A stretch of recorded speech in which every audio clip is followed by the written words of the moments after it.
नमस्कार दोस्तों, चलिए जानते हैं राजस्थान की 25 बड़ी खबरों को सिर्फ 10 मिनट में। पर अभी तक आपने इस चैनल को सब्सक्राइब नहीं किया है तो सब्सक्राइब कर दें।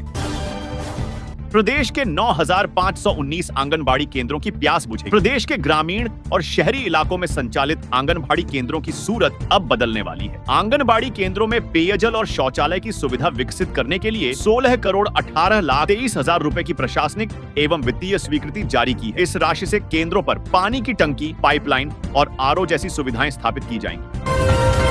बेरोजगारों के लिए खुशखबरी, राजस्थान बजट में होगा हजारों पदों पर भर्तियों का ऐलान। राजस्थान के लाखों अभ्यर्थियों के साथ राजस्थान लोक सेवा आयोग को नई भर्तियों का इंतजार है। फरवरी में राज्य का 2026 से 27 का बजट आएगा। इसमें भर्तियों की घोषणा होगी। खासतौर पर आरएएस और अधीनस्थ सेवा, चिकित्सा शिक्षा, माध्यमिक शिक्षा और अन्य भर्तियां अहम हैं। टीएसपी जिलों में आरक्षण पर विजय बैंसला ने दिया बड़ा बयान। ओबीसी, एमबीसी और ईडब्ल्यूएस के लिए की ये मांग। टीएसपी क्षेत्र के बांसवाड़ा, डूंगरपुर, प्रतापगढ़, उदयपुर, सिरोही, चित्तौड़गढ़, राजसमंद और पाली में आरक्षण की अलग व्यवस्था प्रणाली लागू। इन जिलों में ओबीसी समेत अन्य वर्गों को अनारक्षित वर्ग में ही रखा जाता है। राजस्थान हाईकोर्ट में वकील आज करेंगे न्यायिक कार्यों का बहिष्कार। राजस्थान हाईकोर्ट में हर माह 2 शनिवार न्यायिक कार्य दिवस घोषित करने के खिलाफ अधिवक्ताओं ने विरोध तेज कर दिया। जोधपुर में हाईकोर्ट के दोनों बार संघों ने शुक्रवार को ही सोमवार को न्यायिक कार्यों के बहिष्कार की घोषणा कर दी थी। अब जयपुर में भी हाईकोर्ट बार एसोसिएशन ने इसी तरह का निर्णय लिया है। राजस्थान के इस जिले में 12वीं तक सभी स्कूल आज रहेंगे बंद। 12 में शीतलहर को देखते हुए जिला प्रशासन ने 5 जनवरी को जिले के सभी सरकारी एवं निजी विद्यालयों के लिए अवकाश घोषित किया है। आंगनबाड़ी केंद्रों एवं कक्षा 1 से 12 तक संचालित समस्त विद्यालय 5 जनवरी को बंद रहेंगे। यह निर्णय शीतलहर से विद्यार्थियों के स्वास्थ्य एवं सुरक्षा को ध्यान में रखते हुए लिया गया है। भारतीय रेलवे ने ऑनलाइन टिकट बुकिंग को पारदर्शी बनाने के लिए नए नियम लागू किए हैं। 5 जनवरी से आईआरसीटीसी अकाउंट को आधार से लिंक न करने वाले उपयोगकर्ता रिजर्वेशन खुलने के पहले दिन सुबह 8 बजे से शाम 4 बजे तक टिकट बुक नहीं कर पाएंगे। यह प्रतिबंध 60 दिन पहले खुलने वाली बुकिंग पर लागू होगा। इसका उद्देश्य दलालों और फर्जी बुकिंग पर लगाम लगाकर आम यात्रियों को कंफर्म टिकट उपलब्ध कराना है। राजस्थान में बर्फीली हवाओं ने जनजीवन को पूरी तरह से थाम दिया है। प्रदेश की राजधानी जयपुर सहित अधिकांश जिलों में आज सुबह कोल्ड अटैक देखने को मिला। जयपुर के शहरी और ग्रामीण इलाकों में आज सुबह सीजन का पहला सबसे घना कोहरा छाया रहा, जिससे विजिबिलिटी बहुत कम रह गई। राजस्थान में खाद्य सुरक्षा विभाग की ओर से एक और मौका मिला। गिव अप अभियान में एक बार फिर राहत दी गई। सरकार के निर्देश पर अभियान की समय सीमा अब 28 फरवरी तक कर दी गई। खाद्य सुरक्षा विभाग के अधिकारियों का कहना है कि पात्रता नहीं रखने वाले लाभार्थी इस अवधि तक स्वेच्छा से खाद्य सुरक्षा योजना से अपना नाम हटवा सकते हैं। राजस्थान सहित सवाई माधोपुर जिले में पंचायतों के पुनर्गठन और नवसृजन के बाद पंचायत चुनाव की तैयारियां तेज हो गई। गांवों में राजनीति गरमाई हुई है और चुनावी चौसर बिछने लगी। हाल ही में जिला कलेक्टर कानाराम ने जिला परिषद एवं पंचायत समितियों के एकल सदस्यीय निर्वाचन क्षेत्रों, वार्डों के पुनर्गठन पुनर्सीमांकन का प्रारूप भी प्रकाशित कर दिया है। इसके बाद पंचायत राज चुनाव की हलचल और बढ़ गई है। भारतीय इंजीनियरिंग संस्थानों के बीटेक, इंटीग्रेटेड एमटेक तथा डुअल डिग्री पाठ्यक्रमों में प्रवेश हेतु आयोजित की जाने वाली विभिन्न इंजीनियरिंग प्रवेश परीक्षाओं के एकीकरण की अब सख्त आवश्यकता है। कारण यह है कि इन इंजीनियरिंग प्रवेश परीक्षाओं के सिलेबस अलग है, पेपर पैटर्न अलग है, मार्किंग स्कीम अलग है, टाई ब्रेकिंग के नियम अलग है। आरजीएच में भ्रष्टाचार करने वालों की खैर नहीं, स्वास्थ्य विभाग ने कार्रवाई की। हनुमान नगर थाना में आरजीएचएस योजना में वित्तीय अनियमितता और धोखाधड़ी का मामला दर्ज किया गया है। देवली सरकारी अस्पताल के प्रभारी डॉ. राजकुमार गुप्ता की शिकायत पर 5 आरोपियों के खिलाफ एफआईआर दर्ज हुई। दरअसल हेल्थ स्कीम में फर्जीवाड़े की शिकायत पर लगातार एक्शन लिया जा रहा है। नरेश मीणा का ऐलान, जीवन भर भाजपा में नहीं जाएंगे। आदिवासी मीणा समाज के सत्ता में भागीदारी पर बात करते हुए नरेश मीणा ने कांग्रेस और भाजपा पर जमकर हमला बोला है। साथ ही उन्होंने कहा कि 2028 के विधानसभा चुनाव में हाड़ौती में राजनीतिक क्रांति तय है। उन्होंने कहा, आज लोकतंत्र के द्वार में समाज की असली ताकत सत्ता में भागीदारी से ही तय होती है। जयपुर में परिवहन विभाग ने बड़ी कार्रवाई करते हुए 775 वाहनों की आरसी निरस्त करने का निर्णय लिया है, जिनका रजिस्ट्रेशन फर्जी दस्तावेजों पर किया गया। 3 डिजिट वीआईपी नंबरों के फर्जीवाड़े मामले में जयपुर आरटीओ ने 29 अधिकारी कर्मचारियों और बाहरी लोगों के खिलाफ गांधीनगर थाने में मामला दर्ज कराया। कई लग्जरी वाहन भी शामिल है, जिनका अब दोबारा रजिस्ट्रेशन नहीं होगा और वे कबाड़ हो जाएंगे। राजस्थान में चंबल नदी पर 256 करोड़ की लागत से बनेगा 3 लेन पुल। इटावा क्षेत्र के गोठड़ा गांव के पास 256 करोड़ की लागत से चंबल नदी पर 3 लेन के हाई लेवल ब्रिज का निर्माण होगा। यह पुल कोटा जिले में चंबल ढिबरी से बूंदी 256 करोड़ की लागत से बनेगा। 3 लेन पुल इटावा क्षेत्र के गोठड़ा गांव के पास 256 करोड़ की लागत से चंबल नदी पर 3 लेन के हाई लेवल ब्रिज का निर्माण होगा। यह पुल कोटा जिले में चंबल ढिबरी से बूंदी जिले के चांदा खुर्द के बीच में बनेगा। पुल निर्माण के लिए राष्ट्रीय वन्यजीव बोर्ड ने क्लियरेंस दे दी है। राजस्थान में पीएम सूर्य घर योजना में रूफटॉप सोलर स्थापना की मुहिम में डिस्कॉम को बांसवाड़ा जिले में अपेक्षित प्रगति नहीं मिल रही। गांवों में उपखंड स्तर से प्रयास नहीं हो रहे, वहीं शहरी क्षेत्र में राज्य सरकार की सब्सिडी के लिए निजी फर्म से लिंक ही नहीं मिलने से लोग रुचि ही नहीं दिखा रहे। जयपुर में पहली बार आर्मी डे परेड सैन्य छावनी की सीमाओं से बाहर आयोजित की जा रही है। 15 जनवरी 2026 को मुख्य परेड महल रोड जगतपुरा पर होगी। इससे पहले 9, 11 और 13 जनवरी को सुबह 6 बजे से दोपहर 12 बजे तक इसकी रिहर्सल आयोजित की जाएगी, जिसे आम लोग भी देख सकेंगे। दौसा में कोहरे के कारण बस टकराई, 7 लोग घायल। राजस्थान में लगातार तीसरे दिन पारा 0.7 शहरों में 5 से नीचे आया। तापमान जयपुर, कोटा, सीकर, उदयपुर, नागौर सहित तमाम जिलों में सोमवार सुबह घना कोहरा छाया रहा। सीकर में विजिबिलिटी 50 मीटर तक रही। कई शहरों में तो हाईवे पर सुबह 9 बजे तक हेडलाइट जलाकर गाड़ियां निकली।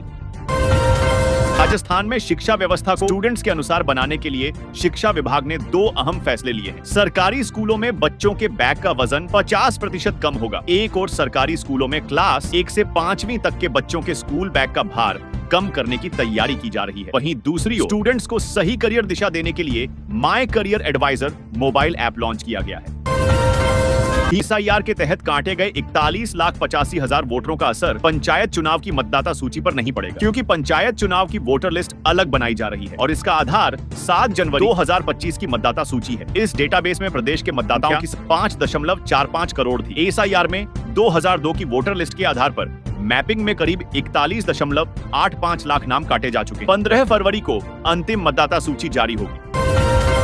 शिक्षा विभाग ने तैयार किया एप राष्ट्रीय शिक्षा नीति 2020 के अनुरूप। यह ऐप विद्यार्थियों के लिए कीनरियर की जागरूकता बढ़ाने और बेहतर योजना बनाने में मददगार साबित होगा। इसका सबसे अधिक फायदा 9वीं से 12वीं तक के विद्यार्थियों को होगा। साथ ही शिक्षक और काउंसलर्स के लिए भी यह ऐप उपयोगी साबित होगा।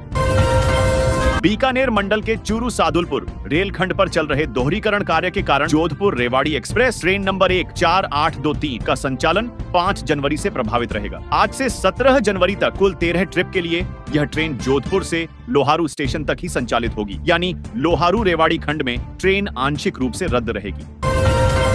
बीकानेर शहर के पास इन दिनों दुनिया भर से आए गिद्धों वल्चर ने डेरा डाल रखा है। मंगोलिया, कजाकिस्तान और रूस समेत कई देशों से पाकिस्तान होते हुए करीब 5000 किलोमीटर का सफर तय कराए। ये पक्षी शहर के पास जोड़बीड एरिया में है। रूस, आर्मेनिया से पाकिस्तान होते हुए राजस्थान आए 10,000 गिद्ध आ गए हैं और बीकानेर में डेरा डाला लिया है। जोधपुर के रायका बाग रेलवे स्टेशन पर यात्रियों की सुविधा बढ़ाने के लिए लगाए गए 4 नए एस्केलेटर अब चालू कर दिए गए हैं। करीब 4.5 करोड़ रुपए की लागत से बनाए गए ये स्वचालित सीढ़ी सिस्टम शुरू होने के बाद प्लेटफॉर्म बदलना पहले की तुलना में काफी आसान हो गया है। नए एस्केलेटर शुरू होने से खास तौर पर बुजुर्ग, दिव्यांग, बीमार और भारी सामान लेकर चलने वाले यात्रियों को बड़ी राहत मिली है। स्कूल की प्रार्थना में स्टूडेंट न्यूज़पेपर पढ़ेंगे। शिक्षा एवं पंचायती राज्य मंत्री मदन दिलावर ने कहा कि पिछले साल की अपेक्षा अब की बार हमारी बोर्ड की परीक्षाएं जल्दी होंगी, ताकि 1 अप्रैल से हमारा शैक्षिक सत्र प्रारंभ हो सके, क्योंकि राजस्थान सरकार ने निर्णय लिया है कि हमारा शैक्षणिक सत्र 1 अप्रैल से प्रारंभ होगा। राजस्थान के घरेलू औद्योगिक बिजली उपभोक्ताओं के लिए राहत भरी खबर। राजस्थान विद्युत नियामक आयोग ने नए साल पर घरेलू और औद्योगिक उपभोक्ताओं को बड़ी राहत दी है। आयोग ने कटे हुए कनेक्शन फिर से जुड़वाने और 150 किलोवाट तक के कनेक्शन के लिए शुल्क तय करने संबंधी आदेश जारी किए। अब कटे हुए घरेलू और व्यावसायिक कनेक्शन 5 साल तक तथा औद्योगिक कनेक्शन 2 साल तक पुनः जुड़ सकेंगे। सोना 939 रुपये बढ़कर 1,36,000 रुपए प्रति 10 ग्राम हुआ। चांदी 2,225 रुपए महंगी होकर 2,37,000 रुपये किलो बिक रही।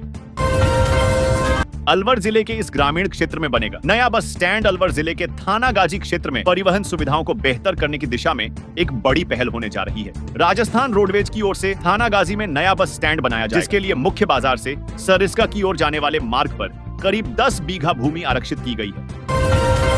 आजादी के बाद भी मोबाइल नेटवर्क से वंचित है राजस्थान का ये गांव। एक तरफ सरकार डिजिटल क्रांति को बढ़ावा देने के लिए नई योजनाओं का लागू कर रही है, वहीं दूरस्थ ग्रामीण क्षेत्र में मोबाइल नेटवर्क की समस्या के चलते लोगों को इन योजनाओं से लाभान्वित होने के लिए छत या पेड़ पर चढ़कर नेटवर्क तलाशना पड़ता है। यही स्थिति जिले के मेडाउपरला गांव की है। राजस्थान संपर्क पोर्टल पर 6,896 शिकायतें दर्ज हैं और 7,600 से ज्यादा का समाधान हो चुका है, लेकिन दावा है कि पेंडिंग मामले भी तेजी से निपटे। राजस्थान संपर्क पोर्टल पर कुल 6,896 शिकायतें दर्ज की गई, जबकि 7,668 शिकायतों का निस्तारण किया गया। यह दर्शाता है कि प्रशासन न केवल नई शिकायतों पर कार्रवाई कर रहा है, बल्कि लंबित मामलों को भी प्राथमिकता से सुलझा रहा है। हनुमानगढ़ एथेनॉल फैक्ट्री विवाद कमेटी ने सुनी किसानों की शिकायतें, परिसर से लिए सैंपल। 10 दिसंबर को आयोजित महापंचायत के बाद प्रदर्शनकारियों ने फैक्ट्री स्थल की ओर कूच कर दिया, जहां आगजनी और बवाल हुआ था। ग्रामीणों का आरोप है कि एथेनॉल फैक्ट्री स्थापित होने से जल, भूमि और वायु प्रदूषण बढ़ेगा। जालोर जिले में रविवार को एक बेहद दुखद सड़क हादसा हुआ। सांचौर से जयपुर जा रही एक निजी ट्रेवल्स की लग्जरी बस अचानक अनियंत्रित होकर पलट गई। इस हादसे में एक महिला और एक पुरुष की मौके पर ही मौत हो गई, जबकि करीब 20 यात्री घायल हो गए। इनमें से 5 घायलों की हालत गंभीर बताई जा रही है। यह दुर्घटना आहोर थाना क्षेत्र के अगवरी गांव के पास राष्ट्रीय राजमार्ग 325 पर हुई। राजस्थान में जर्जर स्कूल भवनों पर बड़ा फैसला। जिले में जर्जर भवनों में संचालित हो रहे सरकारी स्कूलों के विद्यार्थियों की सुरक्षा को ध्यान में रखते हुए प्रशासन ने बड़ा निर्णय लिया है। जिले के 10 सीनियर सेकेंडरी और 42 प्राथमिक व उच्च प्राथमिक विद्यालयों को अस्थायी रूप से नजदीकी सुरक्षित स्कूलों में शिफ्ट किया जाएगा।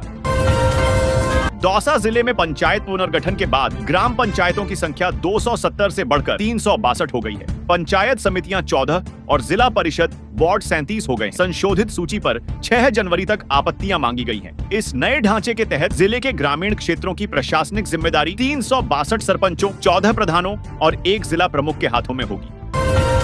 अजमेर दरगाह में खादिमों के लिए पहली बार शुरू हुई लाइसेंस प्रक्रिया पर असमंजस बना हुआ है। 5 जनवरी 2026 अंतिम तारीख के बावजूद विरोध के चलते एक भी आवेदन जमा नहीं हुआ, जिससे प्रशासन के सामने नई चुनौती खड़ी हो गई है। दरगाह में खादिमों की 2 प्रमुख अंजुमनें सक्रिय हैं। अंजुमन सैयद जादगान के लगभग 2200 और अंजुमन शेख जादगान के करीब 800 सदस्य बताए जा रहे हैं। कुल मिलाकर लगभग 3000 खादिम इस लाइसेंस प्रक्रिया से प्रभावित हैं।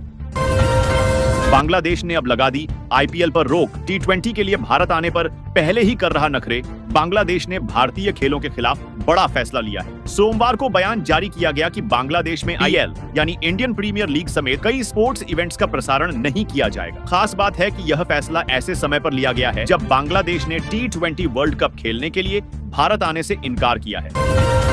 राजस्थान में सर्दी ने इस सीजन का सबसे तीखा रूप दिखाना शुरू कर दिया है। प्रदेश में बर्फीली हवाओं के चलते लगातार तीसरे दिन ठंड का प्रकोप जारी। रविवार को न सिर्फ सीजन का सबसे ठंडा दिन रहा, बल्कि रात भी सबसे सर्द दर्ज की। हिल स्टेशन माउंट आबू में लगातार तीसरे दिन न्यूनतम तापमान 0 डिग्री सेल्सियस पर दर्ज हुआ।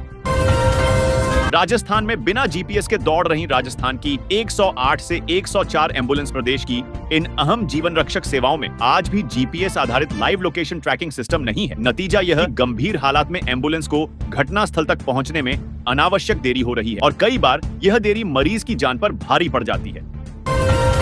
कांग्रेस के 75 साल के पूर्व मंत्री धरने पर बैठे बाड़मेर से गुड़ामालानी और धोरीमन्ना को बालोतरा में शामिल करने के विरोध में धोरीमन्ना मुख्यालय पर धरना चल रहा है। 75 साल के पूर्व मंत्री हेमाराम चौधरी इसके विरोध में धरने पर बैठे हैं। उन्होंने रविवार की रात धरना स्थल पर ही गुजारी है। कड़कड़ाती ठंड में कंबल ओढ़कर धरना स्थल पर ही सोए थे। धौलपुर में आंगई थाना पुलिस ने अवैध खनन के खिलाफ बड़ी कार्रवाई की। पुलिस ने 5 अलग अलग स्थानों पर दबिश देकर अवैध पत्थर ब्लॉकों से भरी 5 ट्रैक्टर ट्रॉलियों को जब्त। इस कार्रवाई से इलाके के पत्थर माफियाओं में हड़कंप मच गया। पुलिस को गश्त के दौरान मुखबिर से सूचना मिली थी। अंबेडकर डीबीटी वाउचर योजना आवेदन की अंतिम तिथि 31 जनवरी। अंबेडकर डीबीटी वाउचर योजना के तहत जिला मुख्यालय स्थित राजकीय महाविद्यालयों में अध्ययनरत बालकों को आवासीय सुविधा का फायदा मिलेगा। योजना के अंतर्गत किराए के मकान या पेइंग गेस्ट में रहने वाले विद्यार्थियों को प्रति माह 2000 रुपए की सहायता अधिकतम 10 माह तक दी जाएगी।